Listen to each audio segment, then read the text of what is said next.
విదేశాల్లో ఉన్నత విద్యను చదువుకోవాలని అనుకుంటున్నారా? అయితే వెంటనే ఫ్లైగ్రాడ్ ఓవర్సీస్ ఎడ్యుకేషన్ కన్సల్టెన్సీని సంప్రదించండి.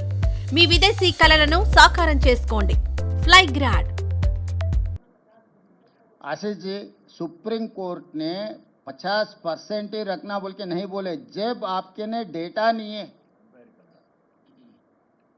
जनगणना में कुलगणना नहीं किए, जब आपके ने डेटा नहीं है तो आप 50% के आगे कैसे जाएंगे, ये सवाल किया था। जब तक आप ये काम नहीं कर सकते उसको बढ़ा नहीं सकते।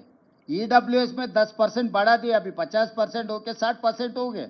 आगे ओबीसी के लिए जो करना है, हम लोग जो 42% रेजोल्यूशन पास किए, जब ये पूरा इकट्ठा होकर अगर डेटा मिले ना, डेटा मिल गए तो काम खत्म। वहीं से अब रिजर्वेशन बढ़ाने का काम शुरू हो जाएंगे। इसीलिए पहले ये काम करो। पहले अभी किसी को इलाज करना बोले तो पहले एक्सरे लेना, तो ये एक्सरे है इलाज करने का।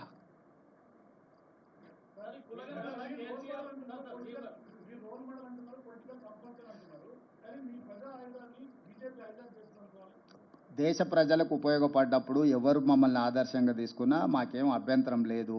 ప్రపంచమే మేము కాంగ్రెస్ పార్టీ స్వతంత్రం కోసం కొట్లాడినప్పుడు ప్రపంచ దేశాలు చాలా వరకు మమ్మల్ని ఆదర్శంగా తీసుకొని కొట్లాడినరు.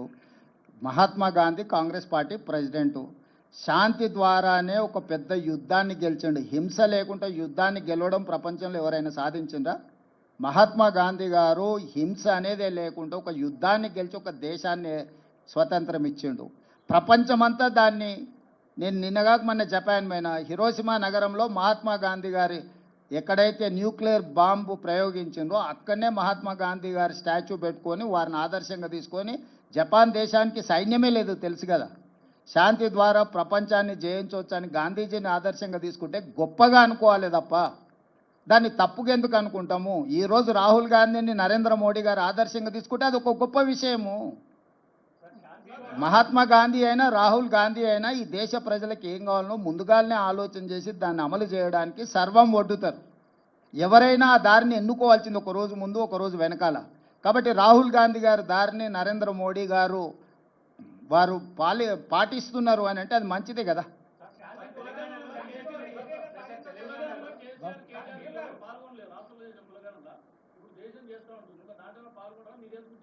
నేను అనేది ఏంటంటే లేనోడు లేనట్టే, ఎందుకే మనకి చర్చ.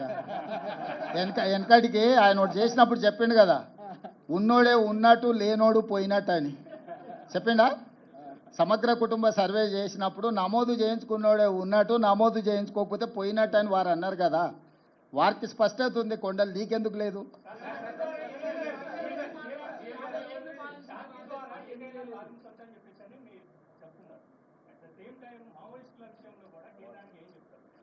అవన్నీ మొన్ననే చెప్పిన, చర్చలు చేస్తున్నాం. మీరు మళ్ళీ ఇది అయిపోయినాక పెద్దలు కేశవ్ గారు పక్కనే ఉన్నారు, వారు ఆ బాధ్యతను చూస్తున్నారు, మీరు వారితో చర్చించి తీసుకోండి.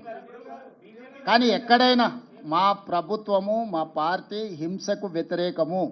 హింస రాజ్యము చేసినా, హింస సామాన్యులు చేసినా, హింస సంఘాలు చేసినా హింసకు మేము వ్యతిరేకము. హింస జరగొద్దు, చర్చలు జరగాలి. ఎంత పెద్ద సమస్యకైనా చర్చలే పరిష్కారం అని విశ్వసించే పార్టీ సిద్ధాంతం మాది. కాబట్టి ఏ దానికైనా చర్చలే పరిష్కారం, చర్చలు చేయాలన్నదే మా ఆలోచన. కాకపోతే అధికారికంగా మా కేంద్ర పార్టీతో కూడా మాట్లాడి నిర్ణయం తీసుకుంటాం. ధన్యవాదాలు. ఓకే.